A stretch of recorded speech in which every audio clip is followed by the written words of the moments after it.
Good evening, everyone, and welcome to another episode of You Ought to Know Live, seen and heard live every Tuesday evening, 7 p.m. on the Hangout10.com network. I'm Dave Cirio, your host. Pleasure to be with you this evening. If you're watching this on archive, we'd love to have you join us live. Once again, it's every Tuesday evening, 7 p.m. Eastern Time on YouAutoKnowLive.com.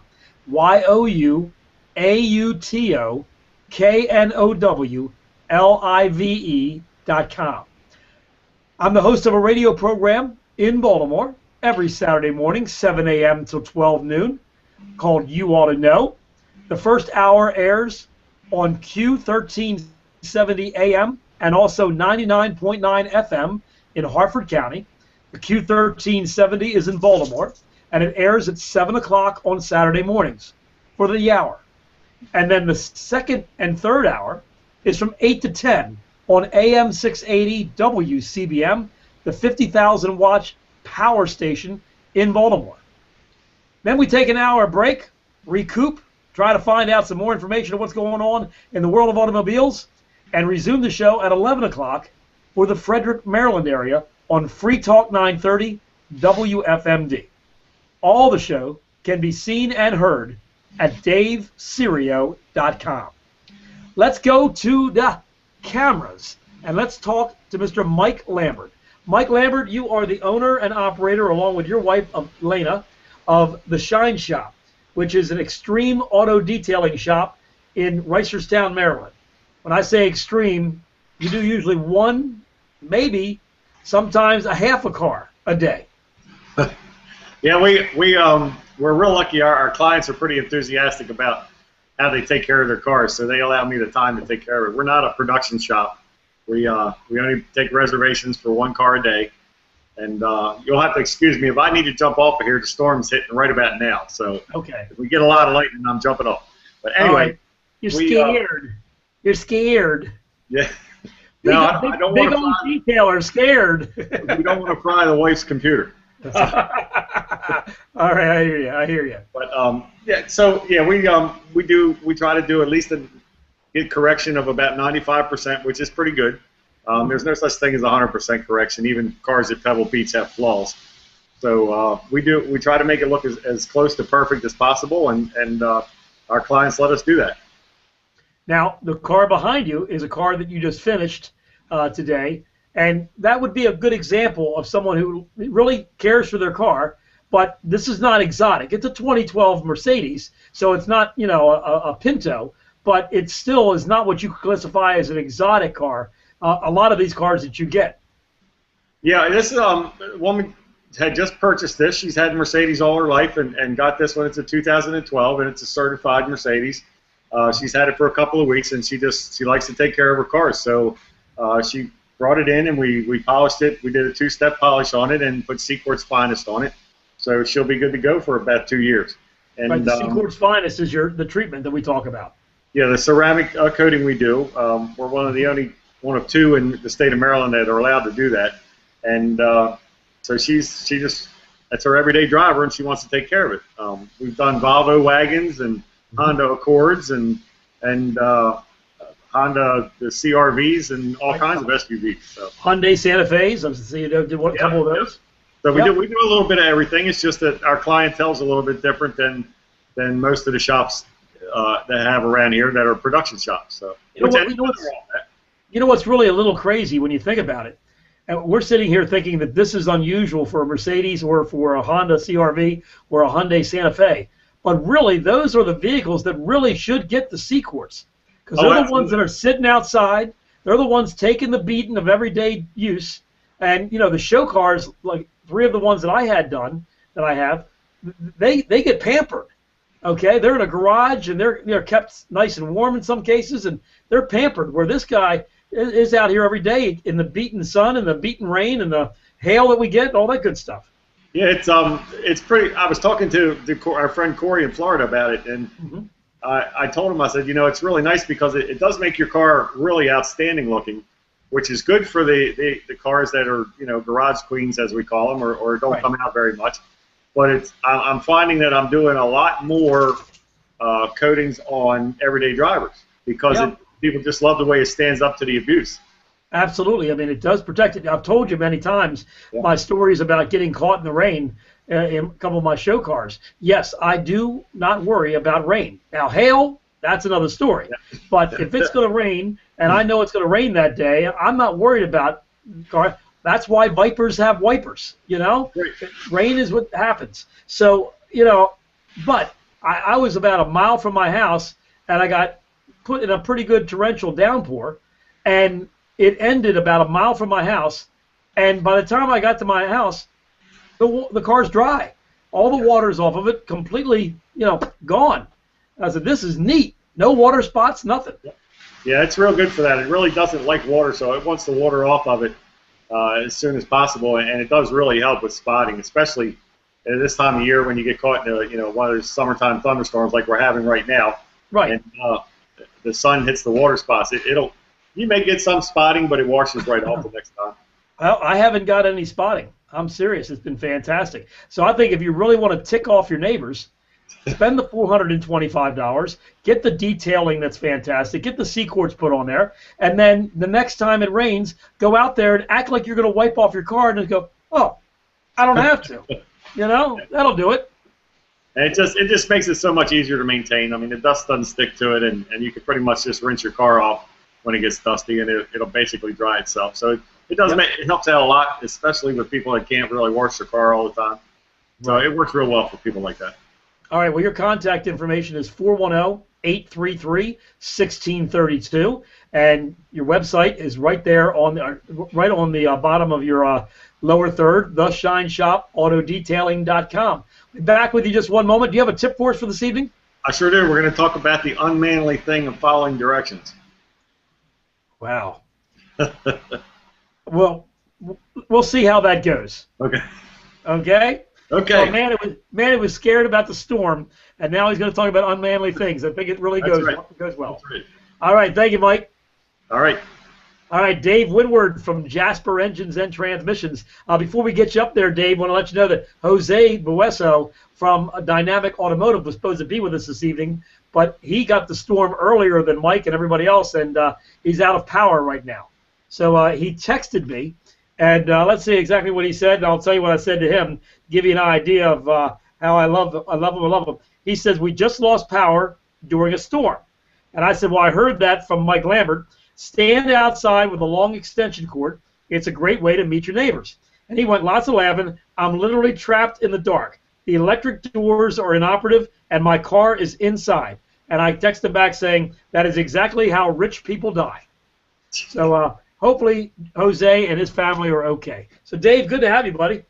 Thank you. I keep glancing at the window, seeing how dark it's getting in my neck of the woods. I'm looking behind Mike Lambert. It's usually I can see birds flying around, and it looks black. It's nighttime. It's nighttime. It's nighttime already at 7:08, and that's when, of course, now the DC game between the Orioles and the Nats is delayed right now. They've got it on a delayed start. So anyway, tell us what's going on, Mr. Dave. Well, we're very, very busy at Jasper Engines and Transmissions. I may have mentioned before, we're revamping our whole transmission division. We're moving everything into basically an abandoned or an older factory that we purchased, and it's huge, and it's going to open up so much space. We're hiring 250 more people. Wow. In the transmission division, and finding that many people in Jasper, Indiana, can be a challenge because most of them have jobs. So most of them already work for you. That's the truth. The factory used to be part of Kimball Furniture, which is one of the largest furniture producers in the entire world.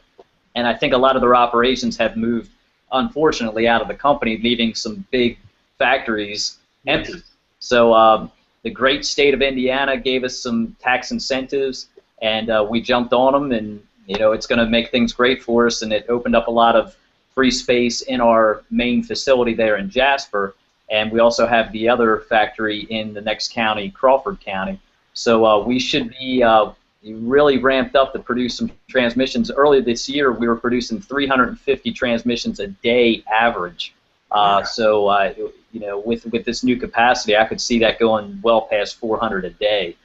Very good. I got a question for you. Mhm. The fact that your business is associate owned, when you hire 250 people at a new plant like that, do they become automatically associates of the company immediately, or is there a period of time?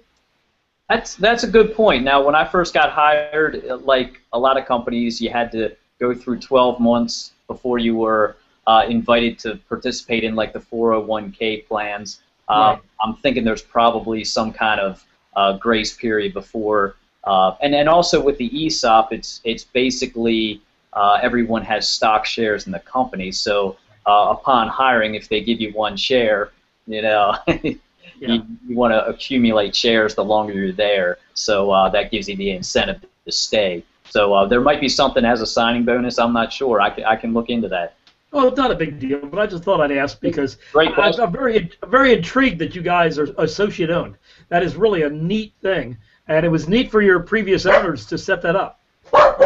And just to share with you, our stock shares, I guess when we started about 6 years ago, were valued at about $2 and something a share, and we just found out in June. Well, actually, we found out this last month for the entire 2013 that the share price was up to $98 a share. Wow. And, so that's quite a great amount of growth in just 6 years. So with your two stock purchases that you have, you can go out to Ruth Chris with a nice with your wife, and have a nice evening. I'm worth $180. There you go, mister. No, I think you're doing a little better than that. That's great. Well, that's good for you, and it's good for your company. I mean, I am always glad to see good companies do well. Companies like Jasper Engines and BG Products and Interstate Batteries. These are all well-run businesses that have top ownership doing a real good job.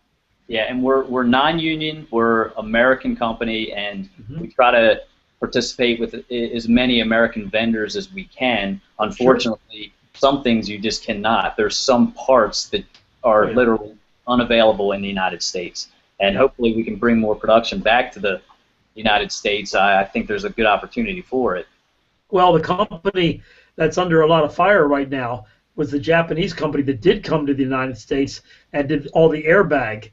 Tanaka, I think it is. Okay. They're the ones with the airbag recalls that are going across the automobile lines right now. And that's a situation where they were in Japan, and then they set up camp here in the United States because of all the demand for all of the Japanese manufactured cars that are here in America being made. But also they started supplying the GM and Ford and Chrysler too. So that's exactly how that happened. So eventually, if enough cars are produced here, and I think you're going to see a lot of cars produced here, you're going to see it happening. Yeah, and funny you should mention, Dave, because tonight what I wanted to talk about was the great company of Toyota, which is a Japanese company based. Yep, Japanese company building a lot of automobiles here in America, and doing it non-union also. Yeah, they might build more here than they do anywhere else. I know a lot of the Toyotas that we drive and are sold in the United States are domestically produced, which is good, which is great. And by the way, folks, if you want to know how you can tell where your car is produced, the first digit of your vehicle identification number tells you everything. Yep. A vehicle identification number is a 17-digit number that you have, and it's right on the bottom of your driver's side windshield on the outside. Or you can open up your driver's door, and it's on the jamb, or it's on your car registration or your title. 17-digit number. Your insurance card has it too. And the first number tells you everything, or first letter. For example, the number 1, because we are so egotistical here in this country, number 1 means it's made in the United States. But that isn't the only number that means it's made in the United States. But a number 1 is truly an American-made car. Number 2 is Canada. Number 3 is Mexico. Number 4, I believe, if I'm not mistaken, I think is North America. And number 5, which doesn't make any sense to me, if you have Canada, Mexico, and America all, hey, we got power to Jose finally. Then why have number 4? But 5 is California, and then it goes on with different letters. But it's pretty neat, and it really is, so you can figure out where your car is made. I remember back when I used to work on Toyotas at the dealer, they had a designation of a J that was the first letter for Japan. Correct, it still is. And then the number would be made in the United States. Right. There's those. Now, yeah, they have J for Japan. They have W for Germany. They have S for England, Britain. Let's see, they have. You know what that stands for? What's that? You know what the S stands for? Okay, not disagreeing with that anyway. And but they do have a letter for almost every country out there, so it is pretty neat. So the first digit tells you a lot, that's for sure. Okay, so what you got for us, Mr. Dave? Well, I do have a contest if you want to do it Okay. now or later, and Sure. I did have some information on the new product line we have here at Jasper Engines. So, What were we going to do with Toyota? Was that the contest? well, I kind of have everything blended together, talking about. Okay, go ahead. Go ahead and do it then.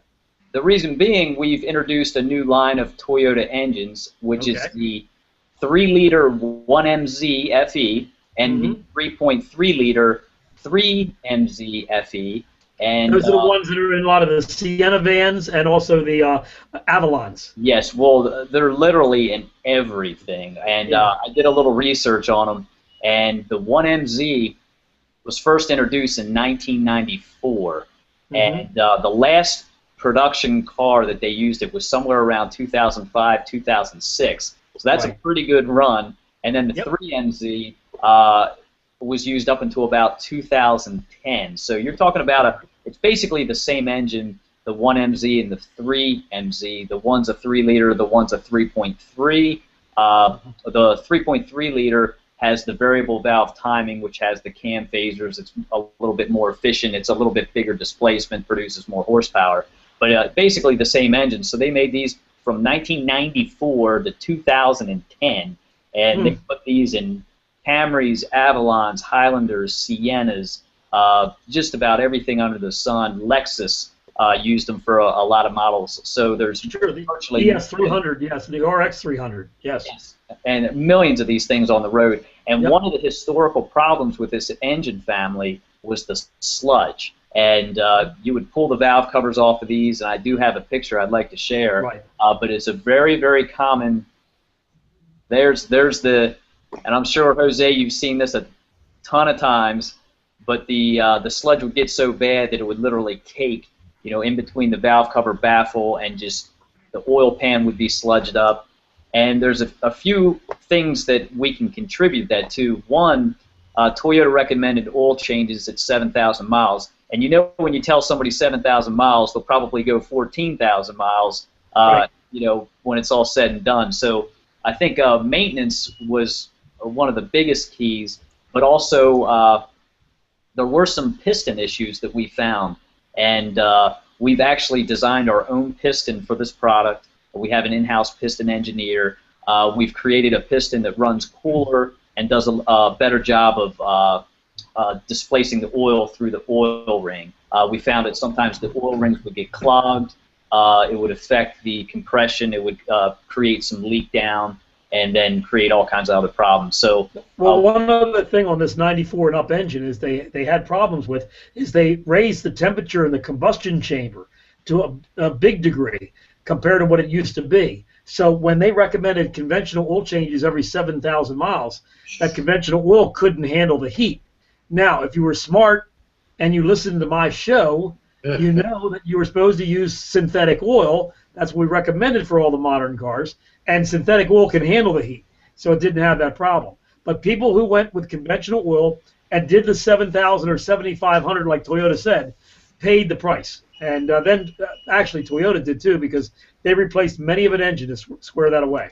Yeah, and one of the things we're doing here at Jasper, since normally our engines don't come with valve covers, this is a situation where we are including the valve covers, because a lot of times when you pull these valve covers off, they're so heavy, they're just full of sludge, so you literally have to drill out all the rivets for the baffle. You can't clean them. No, you have to disassemble, and then we have a process where we rivet them all back together. So that can save you a ton of work having to clean all that out. Also, the oil pans usually generate a lot of sludge. So that it's got a fresh oil pan on it. The only thing you have to change are the front plastic timing components. And okay, so you're not actually buying new valve covers. You're actually taking these valve covers apart and cleaning them and putting them back together. Yeah, they're riveted together, so we're able to drill out the rivets, drill out the holes, pull it all apart, hot tank everything, and then we can re-rivet it. So we have the correct tools to do it the way they did it from the factory.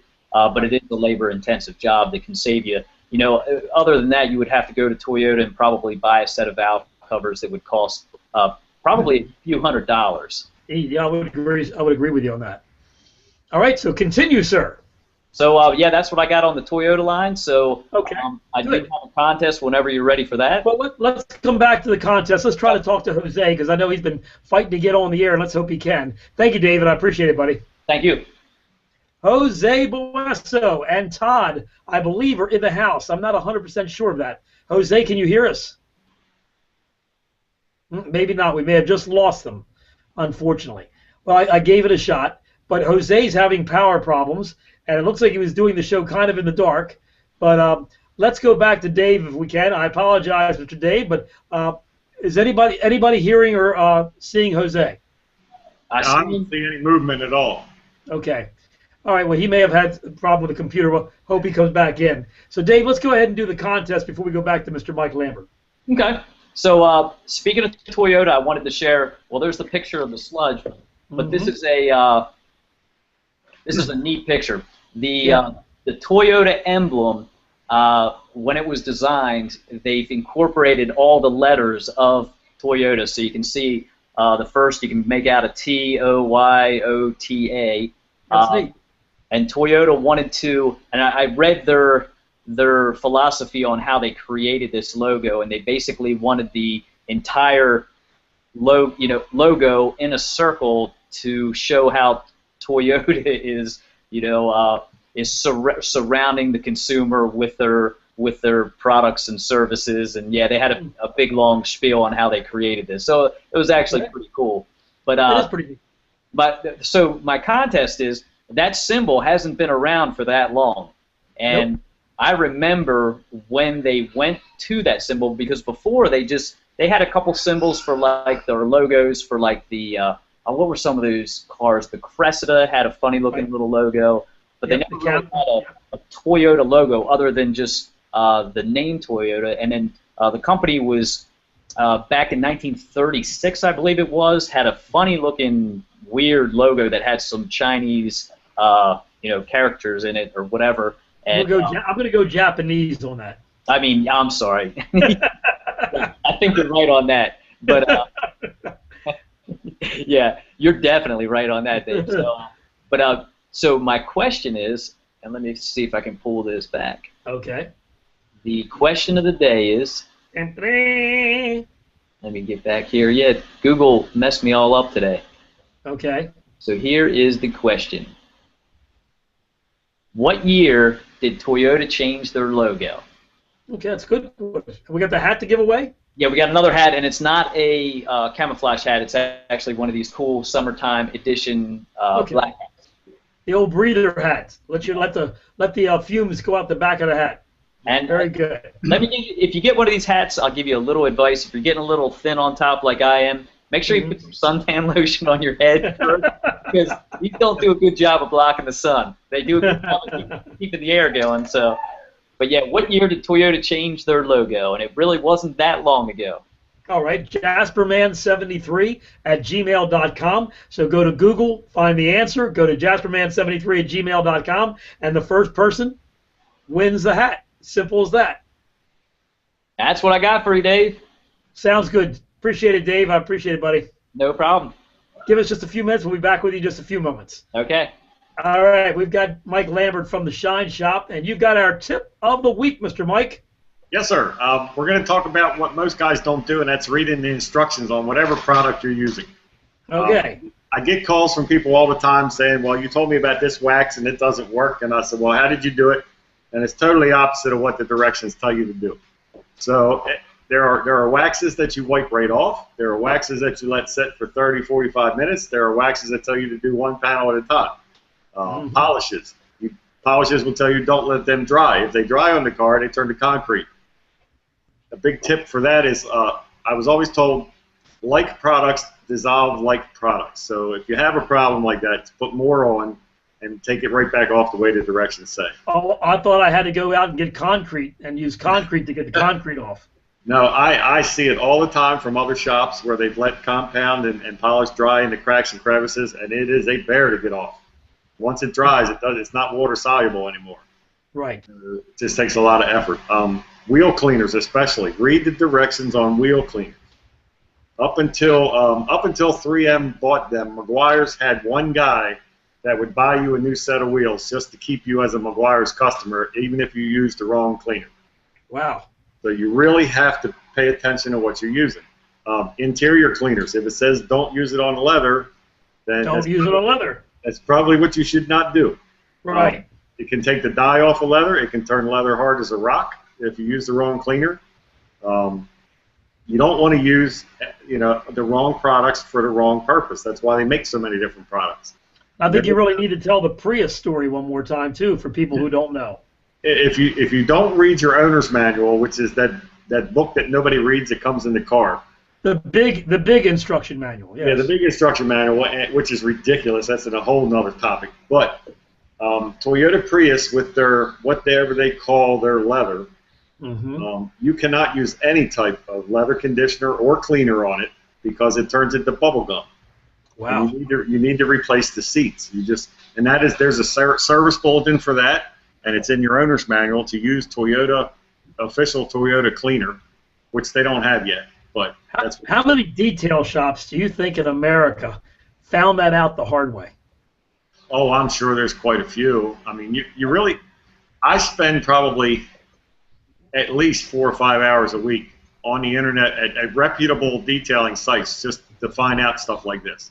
And of course, my friend from Meguiar's Rod, he calls me if there's something new or something that comes out. Hey, did you hear about this? Because It just changes all the time between changing paint and changing interior materials and all these hybrid cars and like the Tesla you drove. Right. It's all different materials because of the weight savings and things like that. So you got to keep up on it. It's a lot like you guys. You got new ways to fix things and new motors coming out, and it's the same thing. No, we got pry bars and hammers. We're okay. Just get the bigger hammer. There you go. I remember that much. We'll get it taken care of for you, mister. I got 3 of my best guys on it. That's right. The only decent Pep Boys commercial ever, by the way. Yes. And the only one I ever comment on. Because that was a commercial outside of one of their buildings, I'm pretty sure. Okay. So the big thing is just, you read the directions, because products, they spend a lot of money figuring out how these things should work. And there's guys much smarter than I am in the chemistry labs at these factories that are just, they know what they're doing. So, I know guys that say, well, I mix a little bit of this and a little bit of that. It's like, well, how do you know they work together? Well, if they're smarter than you, like you say, then why do they have to get in their car and drive to work when all you got to do is walk through the door? This is true. This is true. Okay, I got a feeling you're cutting yourself short there, really. You're the smartest guy I know. You work in your home, you can go to lunch, just walk into the next door, you got lunch already prepared for you. You're not hurting. What is this lunch already prepared? Lena doesn't fix you lunch, does she? No, she's busy in the morning. She don't have time for she care of all the critters and all that stuff in the morning. She doesn't fix me lunch. Okay. All right. No, anyway. I have to fix lunch for me and the dogs. There you go. The dogs and you fend for themselves, huh? That's great. Speaking of dogs, that's what I'm doing on Friday. I'm taking the dog to Carlisle for Chrysler Nationals. And looking forward to that, taking the new Viper up there. That should be fun. Yeah, we went last year. I had a really good time. So we had a blast, by the way, July 4th, Friday. The Mopar area, the Maryland area Mopar Club that I belong to, we were in the parade at Severna Park. And that was great. I mean, they really put on a nice parade there. I was very surprised. I mean, lots of people. And it was about an hour and 15 minutes long from end to end. And the Maryland area Mopars, we had about 15 cars, and really nice ones. And they also had some vets there and some other cars. So it was really nice. I enjoyed it. Well, good. Yeah, they're a nice bunch of people. I enjoyed getting together with them at your house. Oh yeah, real good people. And of course, you're part of the group because you have a Mopar. I certainly am, and I try to go to some of these events, but somebody's got to work. You give the old somebody's got to work, but you're just working the wrong time. That's what you are, mister. Yes. Okay. You are committed, and that's good. Or should be committed. One of the two, I'm not sure. I think a little of both. Okay. All right. That sounds fair. All right. We're going to get ready to end things here because, unfortunately, Jose couldn't make it, and he did give it his best attempt to try to get on the air. But power outages will mess you up and mess up the internet also. So let's go back to Mr. Dave Windward. It's awful dark out there in Mike Lambert's place. I'm telling you, I don't know what it looks like outside mine, but Michelle went out for a walk, and she's already back, so I got a feeling it's not too good out there. I think the storm is coming. So, Dave, I want to thank you very much for joining us this evening. And the contest, put out your contest information out one more time, if you would. There you go, Dave. What year did Toyota change their logo and made it look like that? JasperMan73 at gmail.com is the place to email Dave. And if you haven't won anything in the last 3 weeks, you're welcome to email Dave with that correct answer, and I have a hat coming at you. Sounds pretty good. That's correct. Oh, and by the way, last week, Ken, our friend Ken, yes. Real close, he guessed that machine was a honing machine, but he said it was a regular honing machine. It was actually a CNC honing machine. So I called him out on that one. So we got him, Dave. All right. I don't even know what CNC stands for, but I think I have to call a gynecologist on that one. I'm not sure. But anyway, very good. Very interesting stuff there, mister. Thank you. You're welcome. Thank you. All right. What year did Toyota change their logo? Mr. Mike Lambert, thank you very much for being with us this evening, buddy. Always a pleasure. My pleasure. I'm glad Lena allowed you to do that. And that is the outside, correct, behind you. Yes. That is how dark it is in Reisterstown right now. It's nighttime, and we got about, I'm going to say about 5 minutes of real heavy rain. It's not raining right now, but you can still hear the thunder. So it's moving fast. I am shocked. At 7:30 at night this time of year, it is usually bright sunshine still. No, it's dark time. That's scary.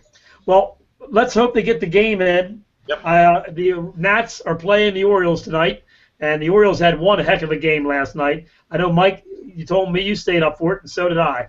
What a great game. Dave, are you a baseball fan?